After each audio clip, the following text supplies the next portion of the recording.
Concert à voir absolument ce soir 21h30 à la chapelle Ambroise Paré à Laval. Sur scène, le rappeur bruxellois Scylla et le pianiste lillois Sofiane Pamart pour une formule piano-voix. Scylla, une formule très peu utilisée, dites-moi si je me trompe, mais dans Exactement. le rap français. Oui, tout à fait. Je pense inédite à mon avis. Là, on fait quoi? On navigue à ce moment-là entre quand on utilise ce genre de formule, on est quasiment dans le parler, le chanter.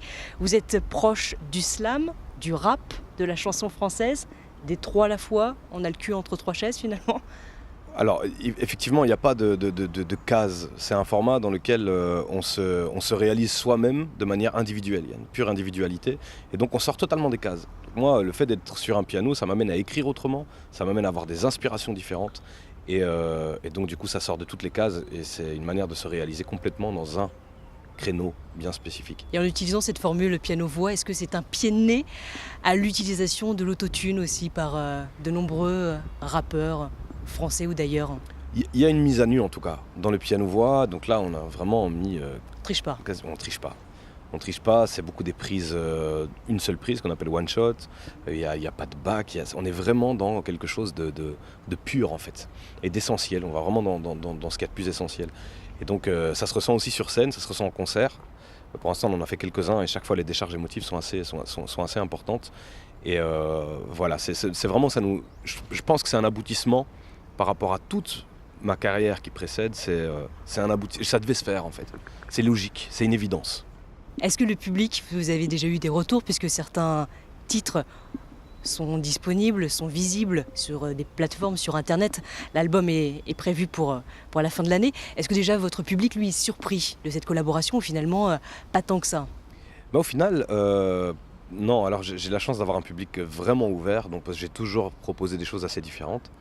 Et là, je pense que naturellement, on a été vers une transition, mais naturelle, parce que nous-mêmes, on vient d'univers respectifs assez différents. Donc il y a des moments où c'était plus rap au début, et puis on commence à découvrir d'autres dimensions de nous-mêmes, en fait. Et donc on s'accomplit de plus en plus, et ça devient de plus en plus singulier, et Ouais. de plus en plus unique comme formule.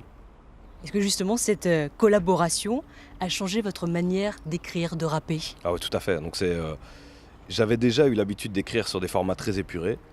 Mais ici, c'est encore complètement différent au niveau des structures rythmiques, au niveau de... J'ai appris beaucoup de choses en travaillant avec Sofiane, notamment la gestion des silences pour moi, la gestion le fait de l'importance de laisser parler à un moment la mélodie, parce que dans le rap, on a tendance à charger.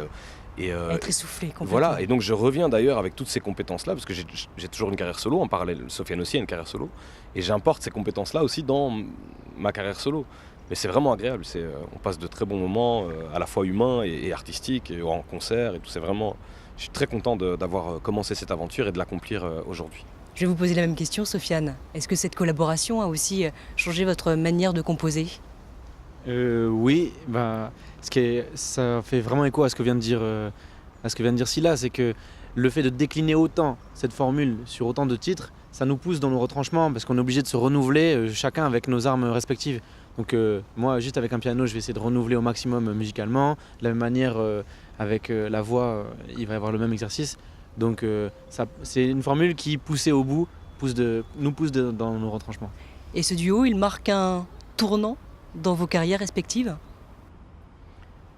De toute manière, à partir du moment où c'est un accomplissement avec toute l'énergie qu'on y a mise, etc., et l'énergie commune, c'est toujours une clé de vie en fait. Parce que quand on met quelques années comme ça, où on donne tellement de cœur à un ouvrage, finalement la vie passe vite. Donc ces choses-là, c'est des pierres angulaires d'une vie. Et donc là, ce qu'on vit, c'est des pierres angulaires de notre vie, dont on se souviendra, et donc c'est toujours un tournant. Et maintenant, on va vivre l'aventure jusqu'au bout et on verra jusqu'où ce tournant va nous amener, dans quelle rue, dans quel nouveau monde il va nous amener.